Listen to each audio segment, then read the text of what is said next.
All right, so you just heard us talk to Senator Marsha Blackburn about inflation and the Fed raising interest rates.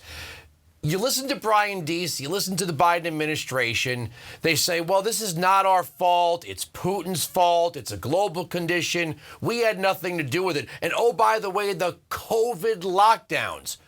Well, the COVID lockdowns were driven by two things: advice from Dr. Anthony Fauci and the tyrannical actions of Democrat governors. Now, if Republicans take the House and the Senate in November, I think it's only appropriate if we get to the bottom of how coronavirus, the China virus, became this massive worldwide pandemic.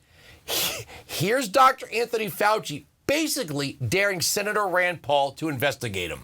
Senator Rand Paul, a Republican, and some Republicans are talking about what they might do if they retake the House or the Senate in the fall. Senator Rand Paul says of the Republicans, if they retake the House, one way or another, if we are in the majority, we will subpoena your records, and he will testify in the Senate under oath. Your reaction to Rand Paul and others saying they're going to investigate you if they take power? Well, there's no reason to do that, but if they want to, go ahead. My records are an open book. They are talking about things that are really bizarre, John, like crimes against democracy by shutting down the government. All I have ever done, and go back and look at everything I've ever done, was to recommend common sense, good, CDC recommended public health policies that have saved millions of lives. If you want to investigate for me for that, go ahead. All right, joining us on the program is Senator Rand Paul from Kentucky. So what do you say, Senator? He's pretty much daring you. You know, the only question is which lie to begin with. There's a host of lies, but most importantly, we'll start at the very beginning. Where did the virus come from? Did it originate from a lab leak? And what were the discussions between him and Francis Collins in the first couple of days when it became known that the sequence of the RNA of the virus was very suspicious for manipulation from the lab? What were they doing? What were their responses? Was there a cover-up? There's already evidence by looking at the emails that have been retrieved against their will by a judge through the Freedom of Information Act. There's already evidence that there was collusion and that there was a cover-up.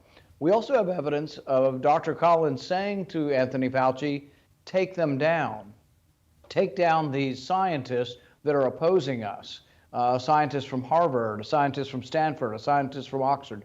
Take them down. And then you have Fauci gleefully responding saying, yes, I got an article planted in The Nation. I got an article planted in The Wired.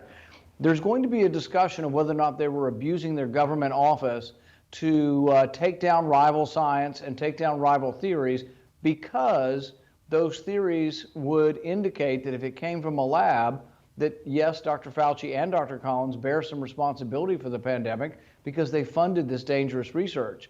Starting next week, even before the election, we're going to have the first hearing in Washington on gain-of-function research. I'm going to have 3 scientists in who are not politically motivated, not Republican as far as I can tell, who are going to come in and say that yes, gain-of-function research was going on in Wuhan, was funded by the NIH, and we should do something about trying to regulate the money that goes into this research because it could be disastrous to even to our civilization. Those are strong words, but we're going to hear that from scientists starting next week. Do you think it's fair to, I have 2 basic questions. Why were you doing this? And why were you doing it in China? Well, there is the question of why are we sending any money to China? They're a rich country. Why would we be subsidizing their research? But also, why would we be subsidizing a government that's very secretive, not really responsive to its people through any kind of elections?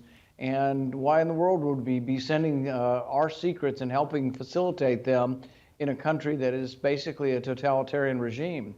So yeah, all of these questions should be asked. But we've heard actually from Fauci on these things before. Fauci has said he's trusted the Chinese scientists and still does. So this goes to, even if there wasn't malfeasance, it goes to an incredible lack of judgment. And the very research that they asked money for in 2018 is exactly the insertion. They wanted to insert a certain part of the genome into a virus. We didn't give them the money, but 2 years later when we see COVID, it looks just like the virus they wanted to create in the lab. And so we see a virus with an insertion that makes it more infectious in humans. So there's a lot of evidence on this. We're going to get to the bottom of it. But yes, Dr. Fauci will be made to testify under oath, whether he's in government or not. He will be brought. If he's able to speak, he will be brought in and he will be put under oath. And we will examine every detail of the cover-up that went into this. Because, look, 1 million Americans died and there hasn't been one congressional hearing on the origins of this virus. I think that's outrageous, and I think the American people deserve better. Well, hold on. January 6th is way more important. Don't you think it's fair to ask him, and I think your Democrat colleagues should be just as curious as anyone else, was any of this research going into the hands of the Chinese military? Was any of this research being absorbed by the military for a bioweapons program? I mean, that, quite frankly, is a pretty frightening prospect, that they were taking a virus, seeing if they can make it more transmissible, gain-of-function research. There's no separation between these labs, the universities, or anything else in the Chinese Communist Party and their military. Yeah, I think that's true. There isn't a significant separation between their military labs and their civilian labs. I think he will argue they were only giving it to the civilian labs. But I think that giving money to a country that's not trustworthy, that is not open, that is not transparent, and a country really that from the very beginning has been covering this up, just shows lack of judgment. He should not be in charge of doling out money to foreign countries, and there should be really incredible layered scrutiny on giving money to a foreign country, particularly an undemocratic foreign country. Well, I got you here. I talked to your colleague, Senator Marsha Blackburn, before this segment, and coming up right after is a mutual friend, Adam Brandon of FreedomWorks. Just give me your take on the Fed raising interest rates and Brian Deese's comical denials that we're in a recession when we have two back-to-back quarters, which is the working definition. Yeah, inflation comes when the government borrows money and then the Federal Reserve buys the debt. So we have a $30 trillion debt. The Fed owns about a third of it. In the last couple of years, the Fed has gone from owning about $4 trillion in debt to owning over $9 trillion in debt. And you say to yourself, well, why is it bad for the Fed to own debt? Well, because the Fed has no money. The Fed simply prints up money, and when that new money enters into the circulation, that's what inflation is. Over the last 3 years, the M2, which is a measure of the money supply, has gone up at an annualized rate of about 15%. In fact, last January, it was going up at an annualized rate of 27%. That's what causes inflation. It's an increase in the money supply. So if you want less inflation, you have to add less debt. And so we have to balance our budget, and we have to live within our means. The problem is once you get into an inflationary cycle, just like we did in the 70s, one of the cures for inflation is that interest rates rise and an economy slows, and a recession typically occurs. Nobody wants it, but it may well be locked in because of the Democrats' spend and borrow policy. You know, the Republicans have a lot of work. What really kind of stinks about all of this November takeover stuff, it's that, first of all, if you win in November, it's not going to be till January till you get seated. And then Biden's probably going to veto every measure that Republicans put in front of him. It's not going to be till January 2025 if a Republican wins in 2024 before really we can get conservative governance in the House, the Senate, and the White House.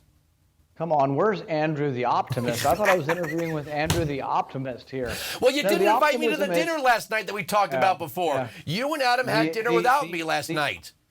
The optimism is this, that we're here and our job is to protect liberty. Stopping them from taking your liberty is a success, and we have to look at that. The sooner the better. But even in November, we will have thwarted them, and they're not going to get much or anything in the lame duck session either. And in January, the country will be safe again. It doesn't mean there'll be new legislation, but America's not going to be a better place because of legislation. America's a great place because of productive Americans. We need them to be just left alone. Don't add more barriers. Don't add more taxes. Don't add more burdens to them. If we do that, we'll be a huge success. And over time, it will come. We'll get all three branches again, and we'll be able to pass legislation. But don't despair, Andrew. I won't.